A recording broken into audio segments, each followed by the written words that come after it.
உங்களுக்கான இன்றைய பிரபஞ்ச வார்த்தை.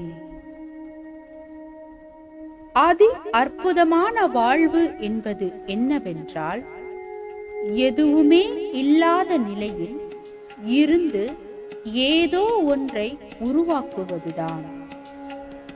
எதுவுமே இல்லாததாக தோன்றும் விதையில் இருந்து எவ்வளவு பெரிய மரங்களும் காடுகளும் உருவாகின்றன. அதை போன்றதுதான் அதி அற்புதமான வாழ்வும். உங்கள் எண்ணங்கள் விதைகளை போன்று விதைத்து அவை மரங்கள் காடுகளைப் போல மாற வேண்டும். வாழ்க வளமுடன்.